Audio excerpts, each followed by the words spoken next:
Любі аргументи далекі від істини. І нині, кілька б не приводили до нас нинішніх аргументів проти церкви, ні один із них не є правовий, ні один із них не є логічний. Все алогічне і неправове, наповнене лжи і агресії.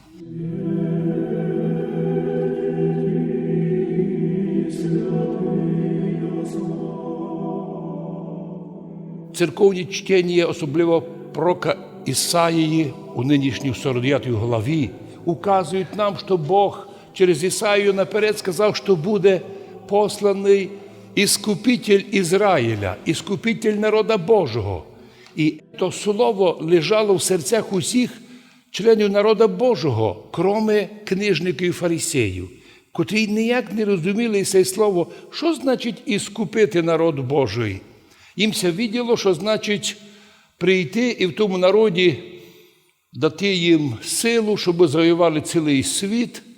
Но річ у Ісаїї 2, 49 глава, 7 вірш. Так говорить Господь Іскупитель Ізраїля, святий Його.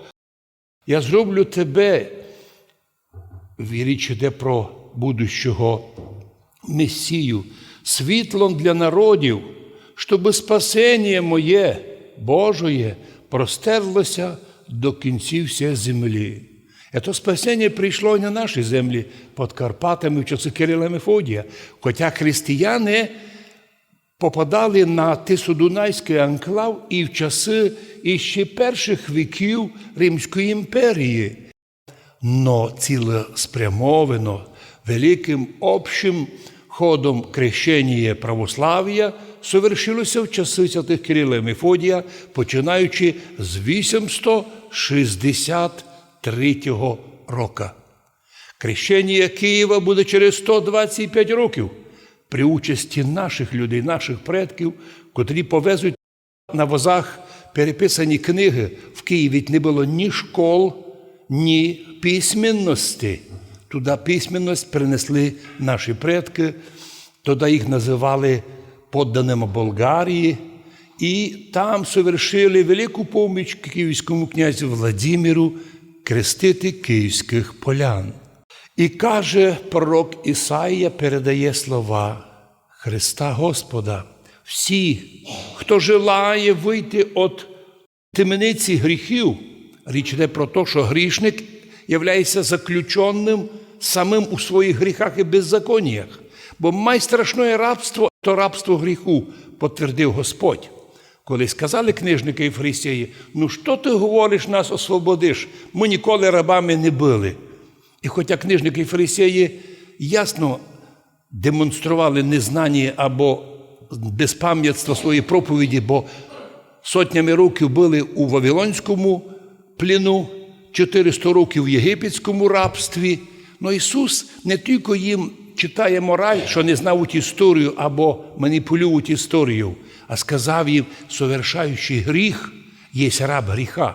І тому як тоді, так і нині маса людей, грішників, котрі не розкаяні, в тому мірі ходять, як ніки побиті, недовольні і злі. До церкви не хочуть ходити і мають право. Так написано в законі. Чоловік може вірувати в Бога, а може і не вірувати. Може йти в одну церкву, а може піти в другу, а може не піти ні в яку. Закон такий. Но виявляється, що люди, ми, православні, ходимо до церкви Богу молитися і претензії другим релігіям не ставимо. Да людям невіруючим не ставимо претензії. Не хочеш до церкви ходити, та не мусиш. Не хочеш підтримувати нас, та не мусиш. Но що виявилося з людьми, які імітують себе людьми невіруючими, або якимось сектантами, або розкольниками, або уніятами? Вони посчитали, що вони можуть бити других християн. І от що за них пише притча, книга притч Соломонових. Для таких людей невыносимо є навіть слышание правди. А ведь соблюдение правди правосуддя более угодно Богу, чим любі жертви, чим любі заяви, чим довгий язик у людей всеосвітніх, а діла злі, ненависть. І многі люди на питання, чому ви до церкви не ходите, Богу не молитеся, не сповідаєтеся, не причащаєтеся, на церкву ви нічого не даєте, це там абсолютно. І от чому у вас така ненависть до тих людей, які ходять до церкви? Відповідь – ми не знаємо. Щось там унутрі в безбожника, огонь горить ненависті. І коли появляється можливість не лише язиком угрожати, а ще й побити, так от оті безбожники скопом виходять, захвачують храми, б'ють християн, закликають бити християн. І от пише за них мудрость Божа. Насилие нечестивих обрушиться на них самих, на їх дітей, на їх потомство, тому що вони вже одреклися соблюдати правду і ненавидять людей, носителів правди. Такий путь у людей безбожних привратний, буквально не маючи обратного путя. Така наша народна поговорка, що лож'ю можеш обійти цілий світ, но назад уже не вернешся, ложь тебе згубить. І наконець, каже мудрость Соломона, соблюдение правосудия – это радость для праведника.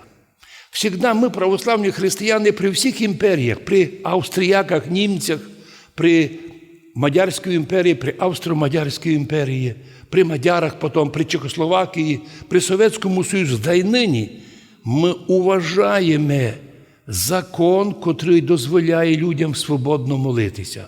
Но ми увидели, що не церковні люди цим правом не знають це пользувати. Вместо того, щоб свободно до церкви не ходити, робити, що хочуть, вони виясняються к своєму желанню, що желають особливо написати в інтернеті всякі пакості, угрози, униження, оскорблення і, звісно, ціле море сквернословія. Гніль виходить із уст людей нецерковних і безбожних. Вони, правда, догадуються, що вони гніль общества. Вони ведь нікуди не йдуть, їх на передовому на війні не є. Їх не є в числі, коли допомагають людям, біженцям. Вони просто ніхто. Вони майже нуль, але вони мають можливість злобу свою виразити проти людей чесних і тих, котрі не хочуть іти путем злоби. Бо ми, християни, пам'ятаємо слова мудрості, соблюдаючи правду і милость, найде життя. А от глядаючи собі біди, тот, котрий б'є людей, своїх батьків, дідів, коли видимо, як молоді хлопці, якісь діти в масках, захвачують храми, ще й поліція їм допомагає то робити, ми думаємо собі, уви, такое не можна було передбачити, навіть у тяжкі часи гоніння перших християн. Сьогодні святкуємо пам'ять перших мучеників 3, 5, 7 віка, серед них знаменитого преподобного Яна Лествичника, який написав знамениту книгу «Лествиця». Всі вони однозначно говорять, в цьому мірі християнство православне канонічне сприймається цим світом в штики. Повторимося, звідали людей нецерковних навіть тут в Ужгороді. Откуда у вас така ненависть до церкви? Ви навіть не ходите туди, церкву ви не будували, на церкву ніч не платите. Якщо треба, пользуєтеся услугами церкви. Ну, откуда у вас така ненависть до людей, до священства, до митрополіта, до остального? Що у вас таке? Відповіді не є. А це означає, що ми сьогодні кажемо, Господи, ведь ми пережили различні держави, імперії, различні ідеології, но всі вони як один по заговору б'ють по канонічній церкві. Ведь і унія заводилася не тому, що люди просили, а тому, що можна було з допомогою нової релігії бити православних, від яких частинка людей нібито одійшла в унію. О, якщо б вони одійшли, яке би було благо! Но вони не одійшли, вони залишилися вдома, щоб бити своїх. І ми це спитуємо донині. Ну ми молимося, Господи, но ведь ми збрали путь у Царство Божє, і нам Бог не казав, що нараз вам посиплять подарки. сказано в Євангелії, а желаючи благочестиво, ті люди будуть гонимі. Будеш п'яниця, злодій, обманщик, клеветник, брехач. Ти нині запрошений на всі інтересні канали. А от якщо хочеш жити чесно, от ти будеш мати проблему. І гонимі будуть люди, желаючи жити благочестиво. Сказав Господь такі слова, котрі мене слухали, будуть і вас слухати. Люди Божі чують голос правди, голос Євангелія. Но от котрі були на початку Христа Ісуса і апостолів. І в 21 віці то же саме роблять. Бо чому? Да потому що вдохновитель гонення на церкву і на Божих людей один і тот же сатана і диявол, котрий за 2000 років набрався опита, як бити християн, кожен раз знаходя якісь основання. Любі аргументи, далекі від істини. І нині, кілька б не приводили до нас нинішніх аргументів проти церкви, ні один із них не є правовий, ні один із них не є логічний. Все алогічне і неправове, наповнене лжи і агресії. Як нам важливо, щоб ми не відповіли так.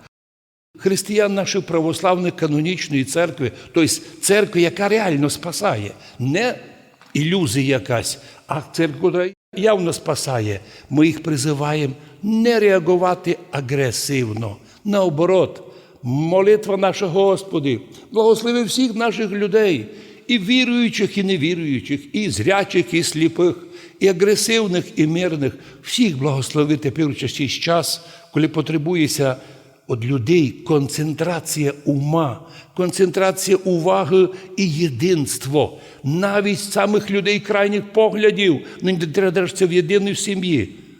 Тільки вороги будуть робити розколи, погрози, організовувати міжконфесійні, міжнаціональні конфлікти. Чоловік, котрий знайшов Божий путь, він має вінець награди. Безбожні, котрі б'ють церкву, нараз вони вмирають. Вони вмирають духовно, їх діти, внуки, потомство до 7-го покоління. І маса людей потім плачуть великими сльозами: «Боже, за що нас караєш?» А якщо твій дідо ламав крести, а якщо твій няньо захвачував православний храм, а якщо твій син, твій отець, рідний брат б'є людей сьогодні коло церкви, ти хочеш, щоб у тебе чимось Бог благословляв? Так ясно, що крім кари, ти не можеш не чекати імо, хіба лиш по-другому. Всякий, у кого предки були гонітелі церкви, одно лиш спасає покаяння. Господи, прости безуміє і моїх тих, котрі таке робили, і нинішніх, бо лиш так поступаючи, з любов'ю поступаючи, і мир бережемо у своїх душах, і настоящу віру, і зрення духовне оберігаємо, бо творящий гнів не творить правди Божої, тільки спокійно, і спокійний дух нам допомагає вибирати правильний путь, а в вічності разом зі святими і з нині поминаємим преподобним Іоанном Лествичником зможемо і ми наслідувати Царство Божоє. Амінь.